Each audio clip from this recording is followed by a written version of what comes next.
एक शाम प्राची टीवी पर सीरियल देख रही होती है। तभी उसकी सास वहां आती है।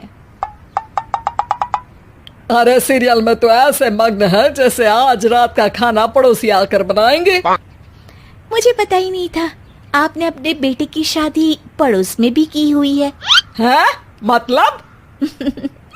मतलब इस घर में सारा काम बहू ही करती है, आप तो सिर्फ खर्राटे मारती हैं।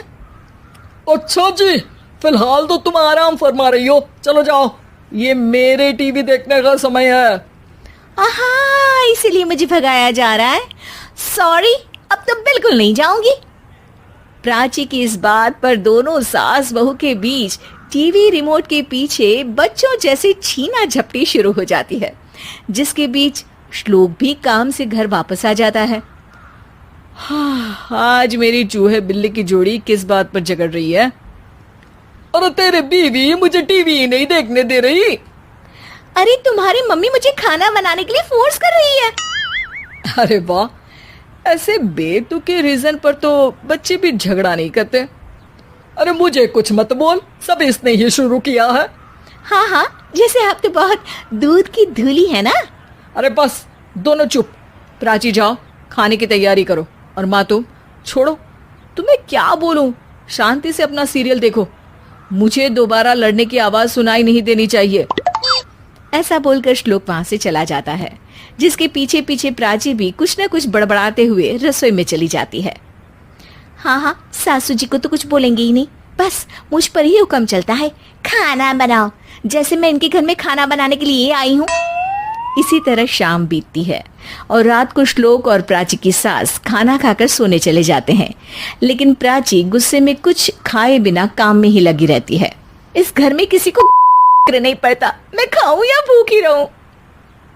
प्राची कुछ देर के लिए रसोई से बाहर जाती है और जैसे ही वापस आती है तो वहां दूध का भरा ग्लास देखकर हैरान रह जाती है। फिक्र पूरी है, बस दिखाना नहीं है। प्राची दूध पीकर सोने चली जाती है और अगली सुबह एक बार फिर सास बहू का कार्टून नेटवर्क स्टार्ट हो जाता है। ये तुमने ही किया है। अरे अजीब जबरदस्ती है, मैं बोल रही हूँ मैंने कुछ नहीं किया। दोनों ने मिलकर पूरे घर को पागल खाना बनाया हुआ है। यहाँ कोई नॉर्मल इंसान तो रह ही नहीं सकता, इसीलिए अब पड़ोसी क्या रिश्तेदार भी घर आने से कतराते हैं। और सुन बेटे, तू भी चंगा, तेरी माँ भी चंगी, तेरी बीवी भी चंगी, रिश्तेदार। हाँ जी, आपको नहीं पता क्या, गंगाधर ही शक्तिमान है, रिश्तेदार ही। हाँ हाँ, बस समझ गया। कभी जानवरों जैसे लड़ेंगी तो कभी जुगलबंदी करेंगी। भाई मैं आप दोनों के बीच में नहीं फंसना चाहता। सास बहू की इस मनमौजी जोड़ी से परेशान होकर श्लोक अपना सिर खुजलाता वहां से चला जाता है। चलो अब मैं भी कीर्तन में जा रही हूँ। इस पर जैसे ही सास कमरे में अपना पर्स लेने जाती है तो वहां नाश्ते की प्लेट रखी देख मुस्कुराने लगती है और नाश्ता करके घर से बाहर निकलते हुए कुछ पैसे टेबल पर रख जाती है, जिसके कुछ देर बाद सिलेंडर वाला घर आता है। ओ मुरी मैया, मैं सिलेंडर के बारे में तो बिल्कुल भूल ही गई थी। घर खर्च के सारे पैसे भी मम्मी के पास है और श्लोक से बोला तो उल्टा 4 बात सुनाएंगे। प्राची ये सोच ही रही होती है कि अचानक उसका चेहरा चमक उठता है और वो घर में आकर इधर उधर देखने लगती है। तभी उसकी नजर टेबल पर रखे पैसों पर पड़ती है, जिन्हें वो सिलेंडर वाले को दे देती है। ये सब श्लोक देख लेता है।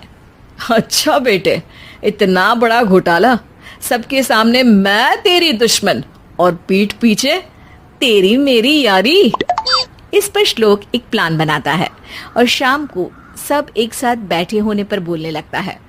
माँ, तुम दोनों की बहुत लड़ाई होती है, इसलिए मैं सोच रहा हूँ कि प्राची को उसके घर छोड़ाऊं, इससे वो भी खुश रहेगी और तुम भी। अचानक श्लोक की ये बात सुनकर सास बहू शौक से उसकी तरफ देखती हैं। अरे ऐसे कैसे घर छोड़ाओगे, मुझे कहीं नहीं जाना। अरे तुमने बोला नहीं पर मैंने सुन लिया, तुम्हें मम्मी के साथ रहना अच्छा नहीं लगता, मुझे पता है। अरे वो अरे, जब बहू खुद कुछ काम बोले तो वो तुझे सुनता नहीं, और अब जो इसने बोला ही नहीं वो तू समझ गया। जब उसे नहीं जाना तो फिर जबरदस्ती क्यों कर रहा है? अच्छा, फिर आपको मौसी के घर छोड़ाता हूँ, बस अब आप दोनों एक घर में एक छत के नीचे नहीं रह सकती। मैं इस टॉम एंड जेरी की जोड़ी को और नहीं झेल सकता। है? ऐसे कैसे नहीं रह सकते? तुम्हें इतनी दिक्कत है तो तुम्हारा बोरिया बिस्तर पैक कर देती हूँ, लेकिन मम्मी जी कहीं नहीं जाएंगी। बिल्कुल यही सुनना था मुझे। अगर दोनों में इतना ही प्यार है फिर हर वक्त ये लड़ाई का नाटक क्यों करती हो? देखा मैंने कैसे माँ किचन में दूध रखती है और तुम उनके लिए कमरे में नाश्ता रखती हो, और कैसे वो पहले ही तुम्हारी दिक्कत समझकर घर में पैसे रखकर बाहर जाती है। अरे भाई, इतना ड्रामा तो डेली सोप में भी नहीं होता जितना तुम दोनों ने इस घर में फैलाया हुआ है। तू हमें टॉम एंड जेरी बोलता है ना, तो याद कर वो दोनों भी एक दूसरे को बाहर वालों की बुरी नजर से बचाने के लिए हमेशा सबके सामने लड़ते थे, लेकिन अकेले में दिक्कत के समय मदद भी तो करते थे। बस हमारा रिश्ता भी कुछ ऐसा ही है। और वैसे भी अगर सास बहू में तू मैं नहीं होती तो दुनिया वालों को कहानियां कैसे मिलेंगी?